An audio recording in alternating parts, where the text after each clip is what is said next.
I was born in the Pacific Northwest and was raised on a little farm by an alcoholic father and a mom that was raising 5 kids altogether. Okay, shh, take a deep breath.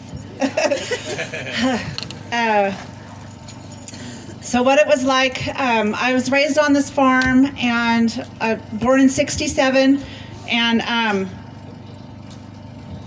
like I said, my dad was an alcoholic. He worked for Weyerhaeuser. He was a log scaler, and he would go to work every day at 5 o'clock in the morning and then come home at 6 o'clock at night. But I didn't know this until I was like 15 years old, that he got off work at 3 o'clock.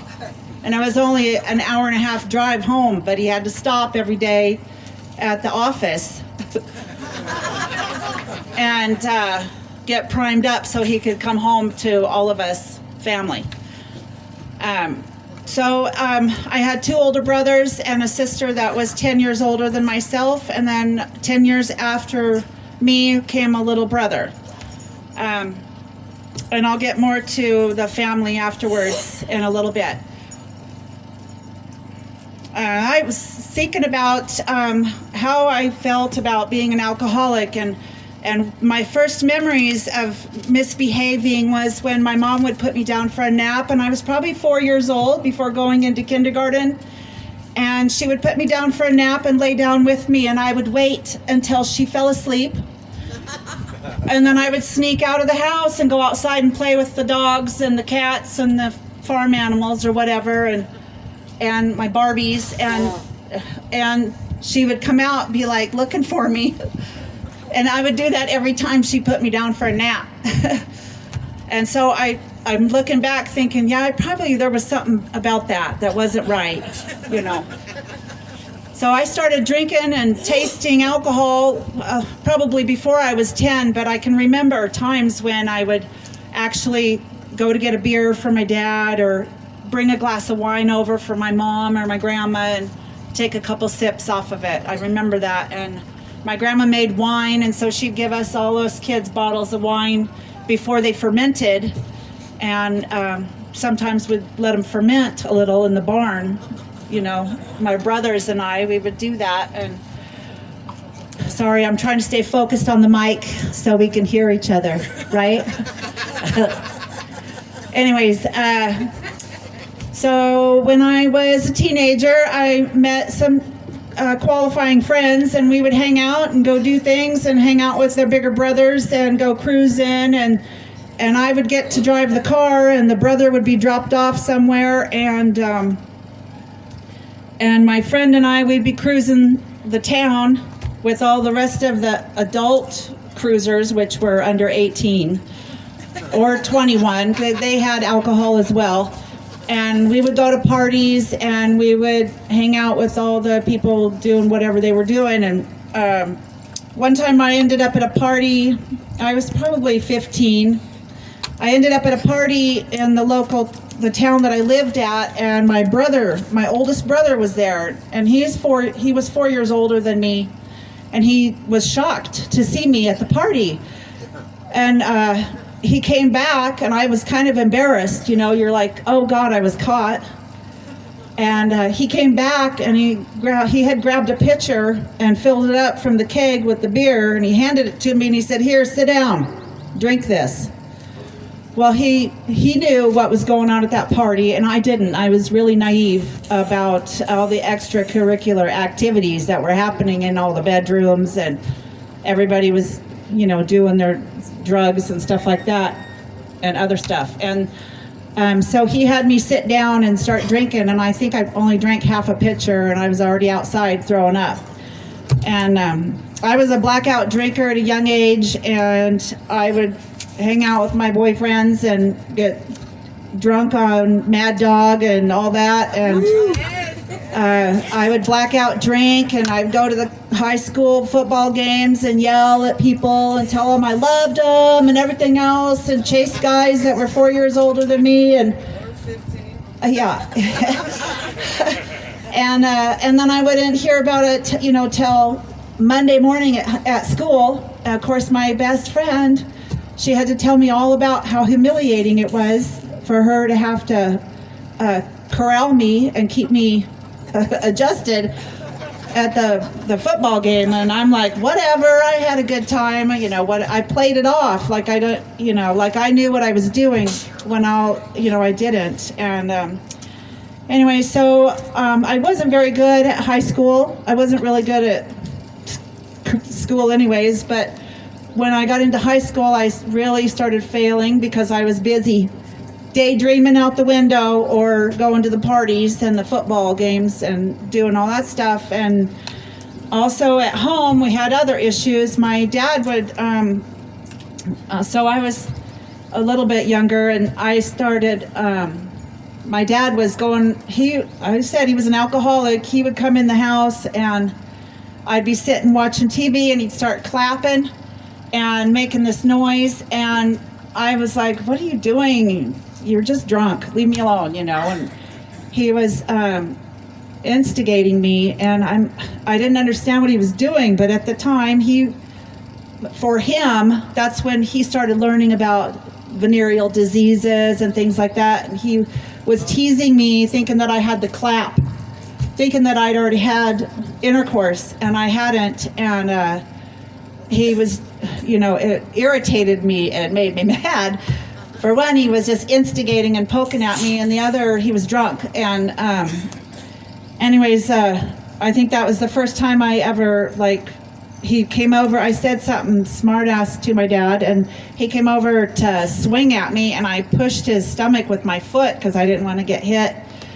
And I told him, don't you ever touch me, and I took off out the door, and that was my first escape from home. I went to go live with my oldest sister, who had already married and moved out. And so that preceded many different occasions when I would leave home and come back, and leave home and come back. And my mom kind of washed her hands of it and just decided to help me go instead of trying to keep me in a house where my dad was an alcoholic and I'm going crazy as a teenager. And so fast forward a little bit. So I did not graduate from high school. I dropped out my senior year with a lack of credits, lots of credits I did not have. I was going to have to go another year and a half to high school for me to get my credits. So I dropped out and found the love of my life at 18 years old. And we got married, and that lasted, I think, about a year. And he said they were repoing the wedding ring, which was a $49 ring. And I'm telling you, I was really naive because it didn't dawn on me for another 7 years. I'm like, why did that ever got repoed? I don't understand. I was in such a fog and in so much denial, So anyways, so we were, him and I got in our marriage in a short time. We both got in, we drank heavily. We got into other curricular activities, cooks, dealers, all that stuff were living with us. We were footing the bill, which wasn't very easy because my husband couldn't keep a job more than a week. And I was just a stay-at-home 18-year-old girl, still so immature, not knowing what to do with life, and wasn't taught how to deal with life very well. In that time, my mom had my little brother, and she had went back to work, and she was working at a hospital, cooking or something like that. And anyway, so I'm going to try to speed up a little bit because this gets too detailed. Anyways, so I divorced that man. That I had a girlfriend from high school, and she saw me in the grocery store, and I weighed probably 120 pounds. I weigh 150 on any given day. I never weigh 120. I never get down to 140 and stay there. I never go up to 170 and stay there. I'm about 150 if I can manage well, okay? And I was down to 120 pounds, and that girl saw me at the grocery store, and I was a mess. You know, I was dirty from head to toe. I was a crankhead, and I was an alcoholic. And she got a hold of my mom and my sister and a few of my other family members, and they came and picked me up. And I was living in a house that didn't have any electricity, and there were blackberry vines growing through the walls of the bathroom, pulling the bathroom off the back of the house. And my husband was nowhere to be found. He was in another 2 towns over doing what he did. And I was left there alone with no food and this and that. And I would have a friend that would come once a week, and he'd bring me cigarettes and maybe a hamburger or something like that. And so they intervened, and they thought it would be a good idea to get me out of town. So that was my first relocation thing. So they sent me to Hawaii, where my sister lived. And what a great place to relocate to, right? So I went to the big island of Hawaii, and my sister put me to work there in the back of the Kona bowling alley. You know, I'm sorry, but I prayed for God to have it rain today. I'm so sorry. It's raining. Anyways. It's not going to rain right now. It's not going anywhere. Anyways, so I stayed there for like 3 months, and some guy from the Bahamas that was a big old cocaine dealer proposed to me, and I'm like, are you kidding me? Here I was clean and sober at the time. I wasn't sober. I probably had a couple drinks. I didn't have a problem at that time with alcohol. It was just the crank, and it was the husband. Things were unmanageable in that area. You know, I had a job, and I had a place to live, and I could drink okay. So you all are welcome to join me under the canopy. Anyway, yeah, join me under the canopies. So anyways, from there, I left Hawaii after about 6 months because my sister and I couldn't get along. I didn't have very good relationships with people. I couldn't keep those relationships, you know. And so I left, and I came back to the mainland, and I was still married to the gentleman. And when I came back, I found out that he had started shooting up and wasn't paying the rent on the house that we had rented.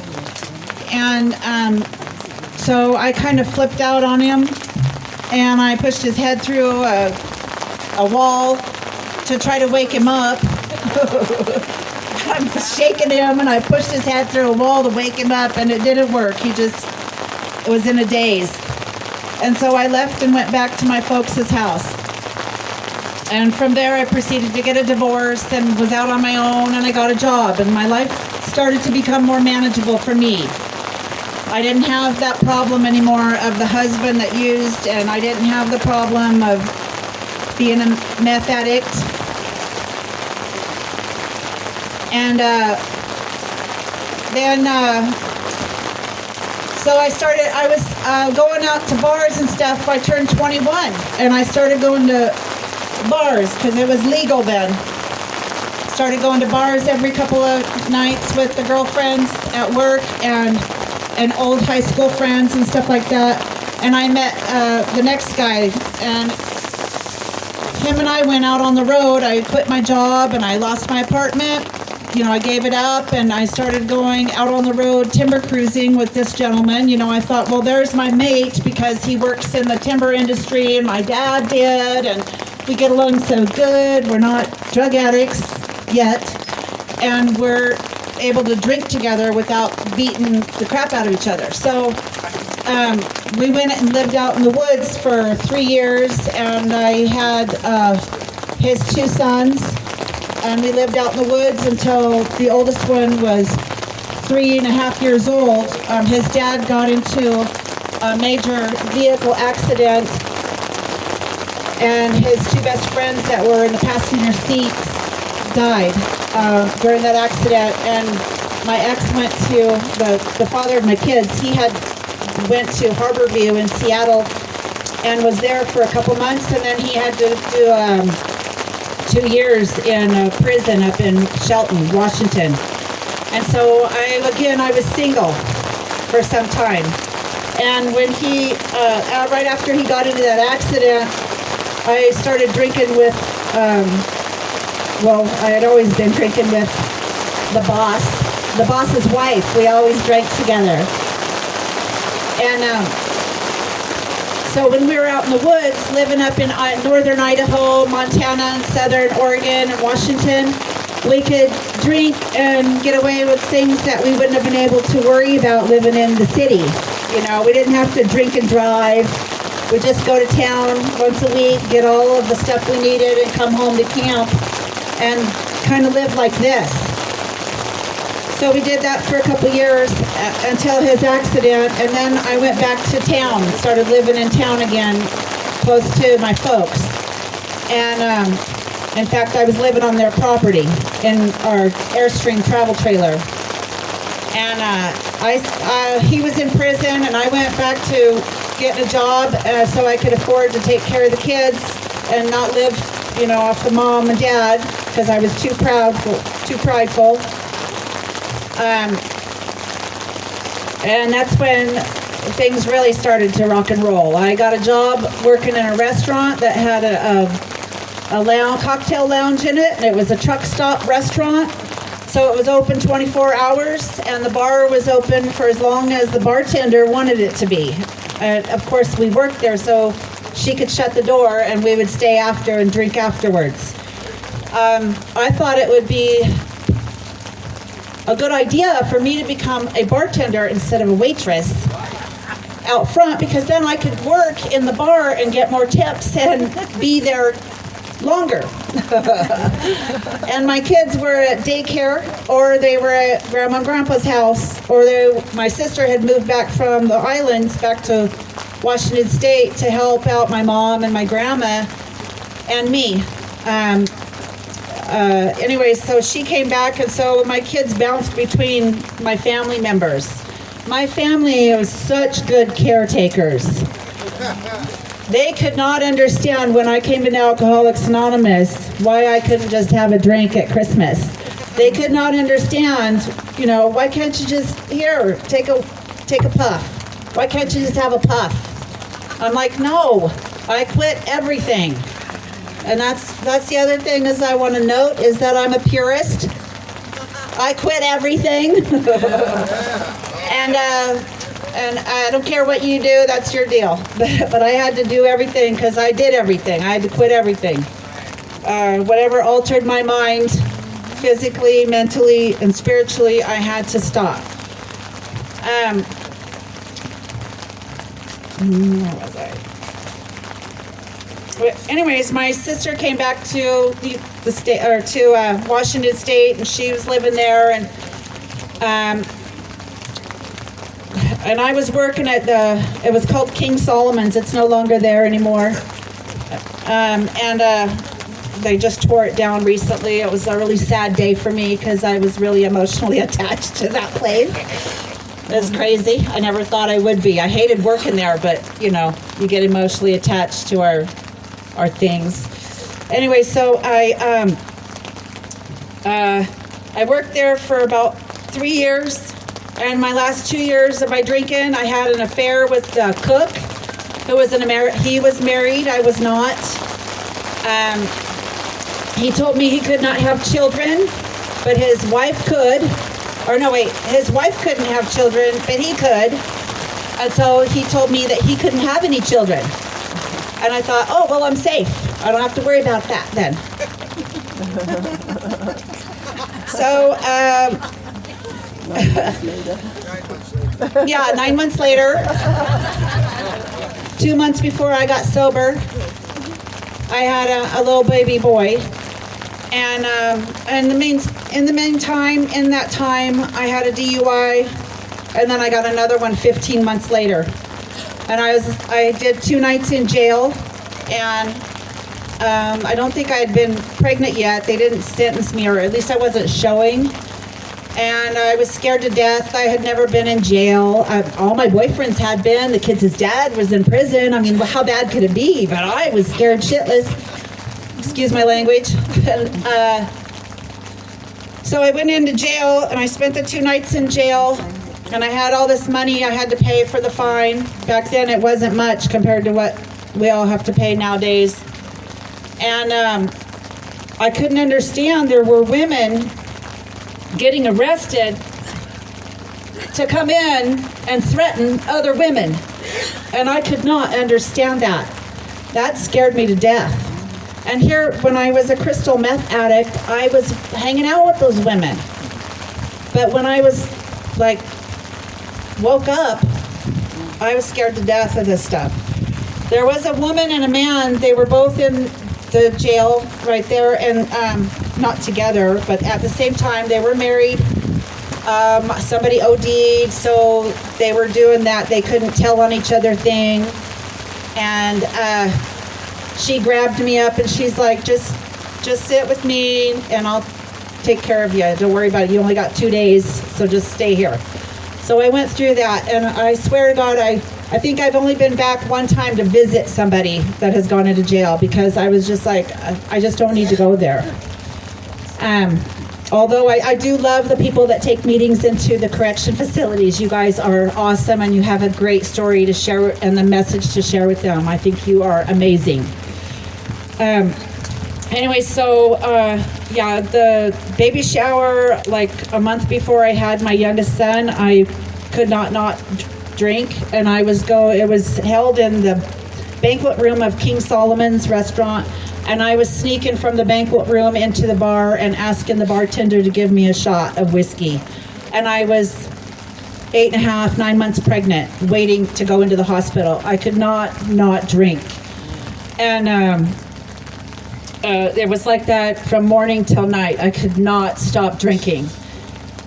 And thank God that baby boy is healthy. He's a strong man today.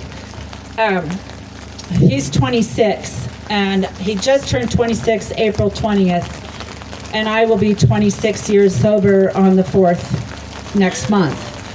So, yeah, I thank God every day for him. Anyway, so I started my journey in Alcoholics Anonymous, thankfully to the courts of Lewis County, where I was raised and got sober at. And they sentenced me to treatment. So I'm one of the court card signing people, and they sentenced me to Alcoholics Anonymous meetings, and I needed to go to 3 meetings a week, and also keep my job and drive. I lost my license for a little while, and so when I went to treatment, I drove my car with my 3 kids in the back seat of the car, buckled in and in their car seats. I drove them 2 blocks away from the treatment center, and I parked my car away because I didn't want anybody to see that I was driving my car with my kids in it. I was sober going to the treatment center, but I didn't want to get in trouble and have my kids taken away. I was so full of fear that they would take my kids and give them to their dad, who was an alcoholic addict as well.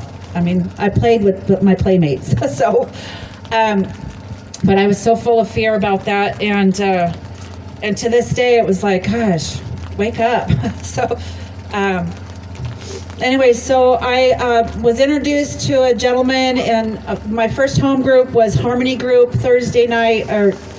Tuesday, Thursdays, and Saturday nights in Chehalis, Washington. And his name was Chuck Lister. He's passed away, so I believe we all have permission to use his last name. And he didn't like scoop me up, but I drank with his stepdaughter when I was 15 years old, and his stepson was the one that would give me the car to drive. And so he knew me, and he saw me at 27 years old when I came in. He's like, keep coming back, kid. And he took me under his wing, and he would read the book to me, and we'd go out to his machine shop, and he had the hood of an old Ford pickup leaning up there, and he would have the 7 Deadly Sins written on it. And I'm like, what the heck is that? You know, what does God and all that stuff have to do with this, right? You know? And so anyways, so a couple years go by, and I'm getting spoon-fed all this stuff from this old man, and he was 55 when I met him. when I came into Alcoholics Anonymous, which is how old I am right now. Anyways, him and a bunch of women that he called his pigeons in the group, you know, they flocked around me and my kids. And when I came in, my kids were as unruly as I was, and they were, you know, they were in shock about their playmates and places changing. So they were in shock about what was happening, and so they acted out. They would run around the room screaming and yelling, and we've all seen it before, these little kids that come in with their mom and dad, newcomers, and they're just crazy kids. Why can't these people control their kids? And I'm like, been there, done that. I've seen it before. The women that I was surrounded by came in and they swooped up my kids so that I could get recovery. And I'm so grateful to those women.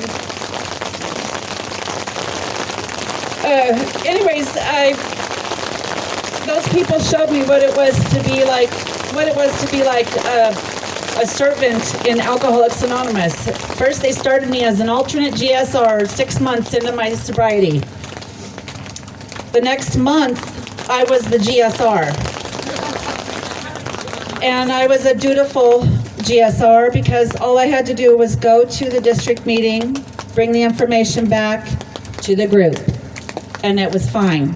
I did that for 2 years, and then I became the secretary of the group.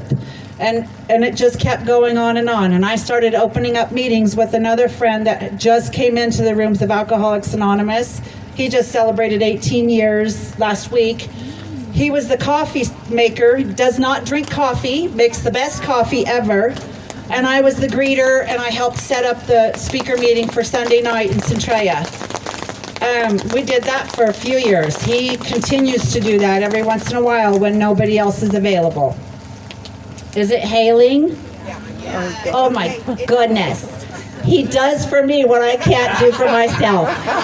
Anyways, so continuing my service work, you know, I've been in service work for the past almost 26 years. I've gone from the alternate GSR to every home group that I've had, which has been 3 now.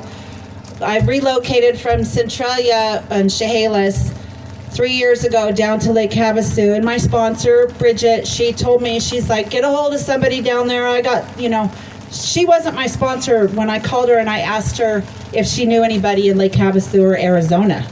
I called her because I wanted to know if there was anybody there that I could connect with before I moved, because I wanted to stay grounded in Alcoholics Anonymous. I'd been up there for 22 years in Alcoholics Anonymous, and I was kind of nervous. And so she's like, yeah, get a hold of Peggy. And so I got Peggy's phone number, and I got a hold of her, and I just, you know, messaged her, and she's like, yeah, get a hold of me when you get down here.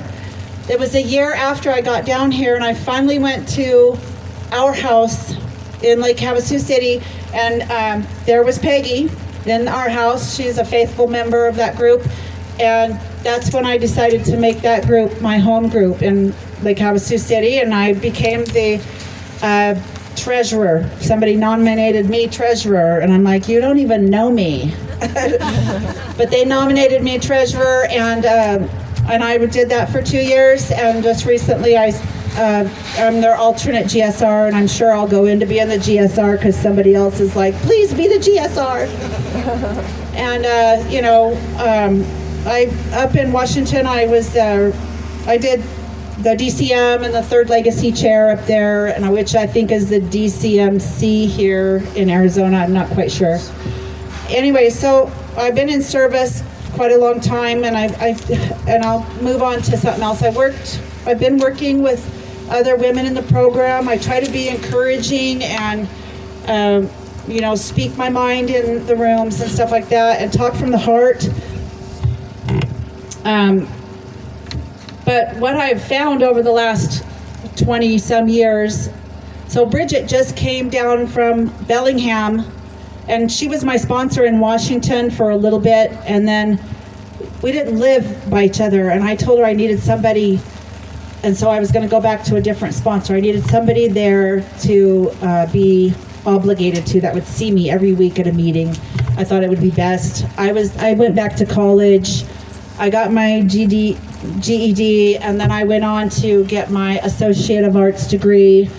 I also, since I've been sober, I went to school for hairdressing, and I'm a hairdresser, and I've been doing that for 20 some years. And so that's how I've raised my kids and bought a home and all that stuff. And you know, some of that stuff I just disregard, as that's just what we're supposed to do.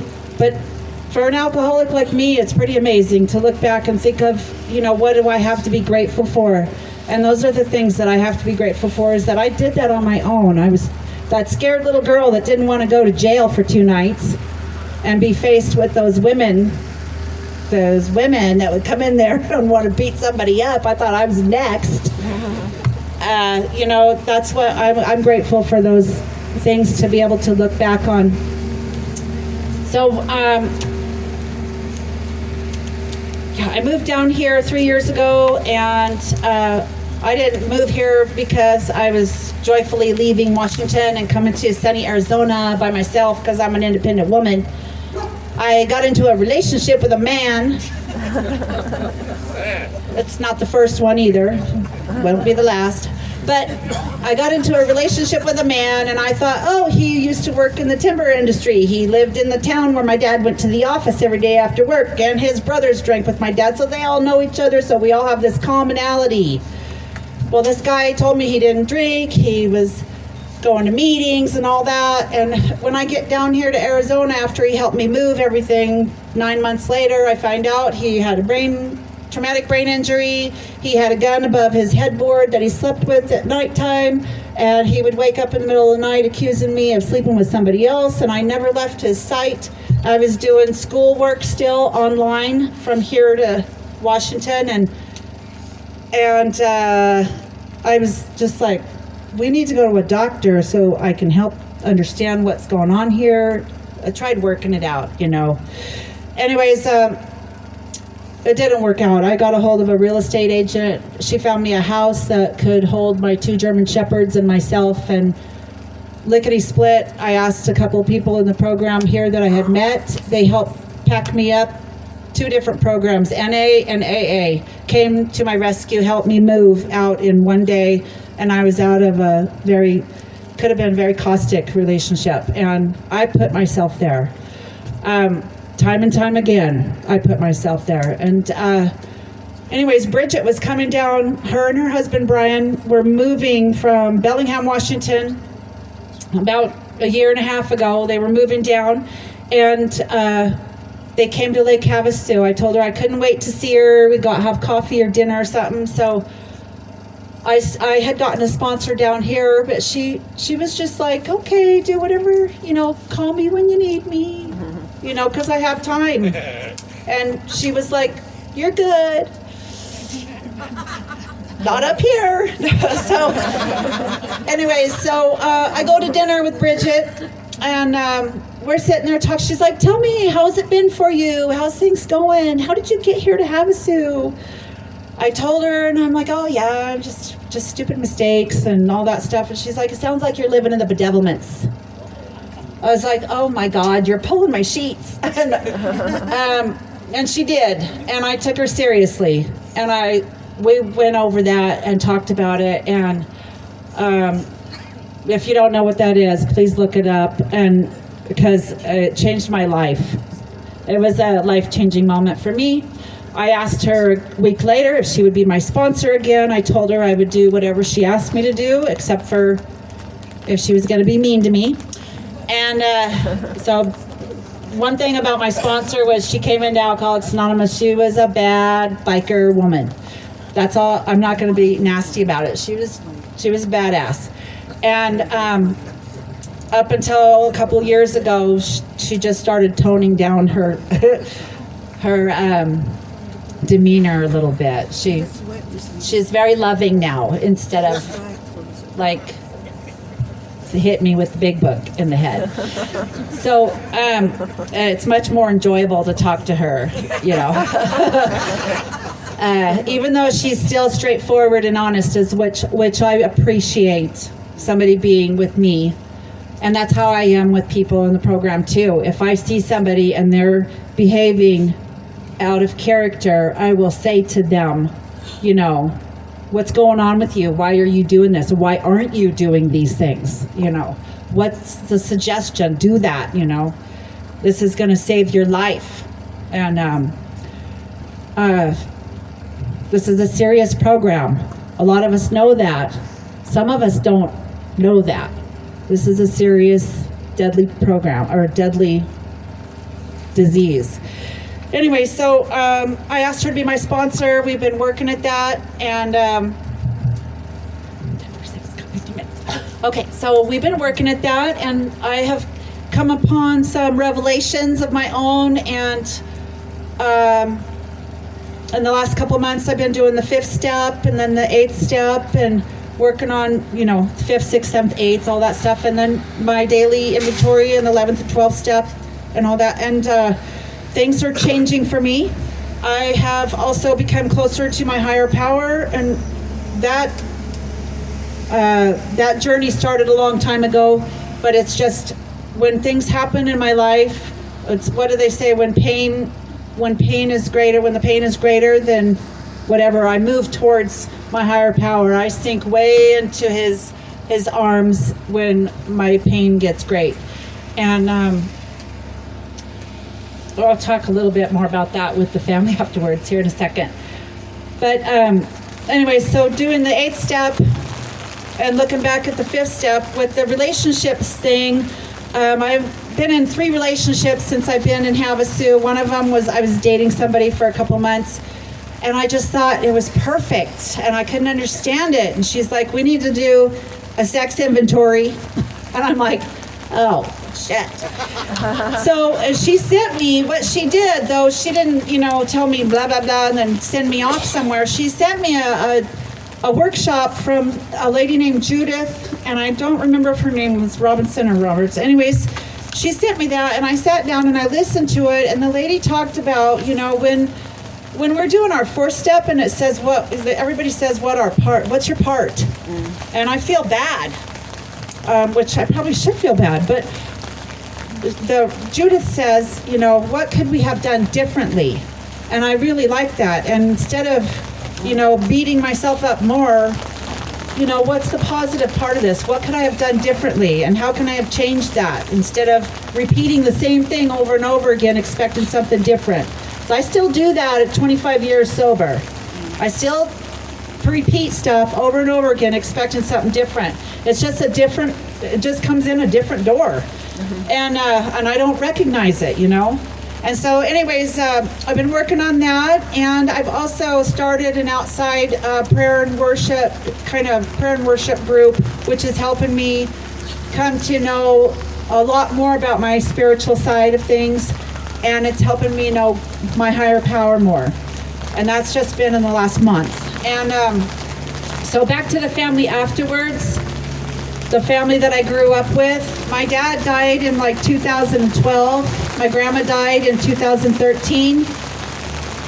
You know, my dad had liver disease and my grandma died of old age. And I was there for them when they died. I didn't have to get drunk. I didn't have to numb how I felt. I laid next to my grandma when she died. And I'm so grateful for those moments. My mom was diagnosed in 2013 with ALS, and, you know, family secrets can haunt you. Her father died at 45 from ALS, and his sister died at 55 from ALS. We have a family disease of ALS, and that's Lou Gehrig's disease. It's a neuropathy disease, lateral sclerosis neuropathy. And since my mom died in 2014, my sister died in 2020, my brother died in 2021, and my oldest brother died in 2022. I have one brother left. Last year at the family reunion, my little brother told me he went on Ancestry.com and found out that he had a different dad.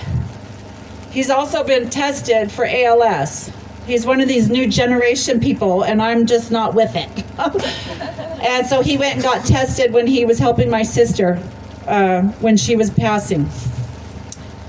And he doesn't have the same gene. And everybody's like, why don't you go get tested, Lisa? And I said, well, I've already had 3 kids. I'm not having any more kids. And I just want to live for today. God has plans for me today. Besides that, I got this crazy ass brain that'll tell me it's okay to drink because you're going to die anyways, right? It's okay to do crazy shit, run over your ex, or, you know, burn somebody's house down, or go to jail again, or whatever, because you're going to die in 5 years, you know? So I did not get tested because I want to live in the moment. And anyways, you know, it talks about that fear is one of our greatest defects, or whatever it is. And, you know, I thought I got rid of fear after my 4th step. I thought I got rid of fear after doing my first 7th and 8th steps and all that. And every morning, every time I pray, plus it says 365 times in the book, fear not, the big book, not our big book. The Bible, it says 365 times, do not fear. And which was just pointed out to me a year ago from one of you. I can't help but fear. I don't want to die from the disease that I watched my family die from. It's not cool. It's not fun. Anyways, so I deal with that a little bit when I think about it. So, but I've walked through what I've walked through. Last year when my brother Tim died, he was 5 years older than me. He's the one that gave me the pitcher of beer at the party that I went to. He became a drug addict, alcoholic. He was in an accident when he was 16 years old. His best friend that was supposed to be driving died in the accident. The car was cut in half, and my brother was thrown through a cyclone fence at the Southwest County Fairgrounds up there in Washington, and the telephone pole was cut in half that cut the car in half. It was a big thing in the town. Our family was sued because this boy died, and they thought they couldn't figure out who was dying or who was driving. Anyways, that happened to my family. My brother Sean, he's passed away. He had a family of 5 kids and grandkids and everything, and he died, 2 years ago. And he watched my sister die the year before or so, and he wanted to take the right to die pill. And he went to church, and he went to the men's groups and all that with his buddies and people that he went to school with and everything. And I talked to him. I said, how can you take this pill to die? Because I was confused about religion and beliefs and all that. I said, I thought that was against God's will for us to do that. And he's like, I've talked about it with my guys and the pastor, and he goes, we're not meant to suffer here on earth. He goes, I'm okay with it, and God's okay with me. So I said, okay. And so I saw him last summer. I went up to Washington, or the year before, and I saw him, and his son looks just like him, and he was driving the truck with a trailer bed behind the truck, and my brother was in one of those automatic wheelchairs, and he had his pitcher of beer. I mean, he went out like my dad would have, he drank until the end. And that's what scares me, is if I found out, I would do the same thing. That pride and ego will come in and say, screw it. So, anyway, so my brother Tim, he died last year, and when I was up there, I went and got a wheelchair for him up on the north end of Washington State, and I met a man when I went and picked up his wheelchair. He prayed over the wheelchair for my brother, and And then we loaded it into the truck, and I brought it back to my brother, and he's in one of those, he's very stubborn. He's still using and drinking and doing all that. He was a heroin addict by now, the one that was in the car accident. And he was smoking meth, I guess, when he died. But with ALS, everything is shutting down, and it's already hard enough to breathe. And so I think he took his last puff, and it just collapsed his lungs, and he died. And that was after I came back from Washington. But I had told him, I asked him, I said, do you believe in God? And he just shrugged his shoulders. He's like, I don't know. And, you know, my brother Tim, he was homeless. I'm sorry, you guys are getting rained on. He was homeless, and he helped so many people at the food banks and everything else, but he could not stop. And he would come to meetings, and he would set up meetings and greet people. He would make food and take them to people. He had the heart of gold, and I believe that he was doing the best he could with what he had. So anyways,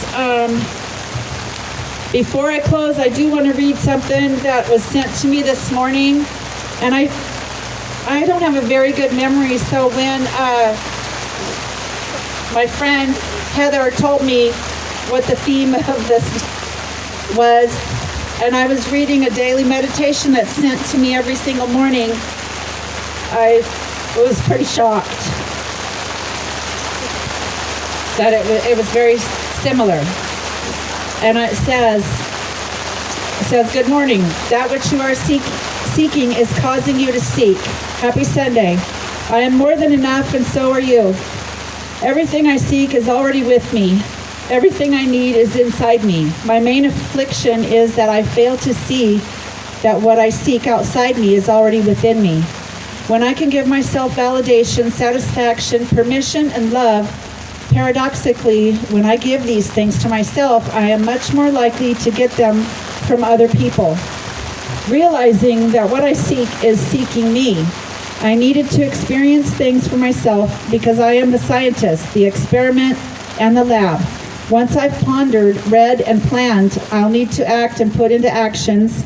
It's not enough for me to accept something I read without trying to apply it and make it real for myself. Without action, it's just theory. I need to find it out for if it's true for me. Reading, studying, and quoting the Alcoholics Anonymous Big Book is common occurrence. However, without application to myself, it's practically worthless. Living by selfless spiritual principles is not a theory. It must be lived to experience the rewards. Today, I love homework and reading. That which you are seeking is causing you to seek. Is a book about finding, realizing, and using the compassion I already have within. It's about realizing the mental and physical violence I create for myself and others in my mind and in my life, and choosing to stop it. And then it goes on to say, be grateful and embrace yourself and realize that you have always been enough. You just don't think so. And then it says, half measures avails us nothing, page 59, AA Big Book. The spiritual life is not a theory. We have to live it. Woo.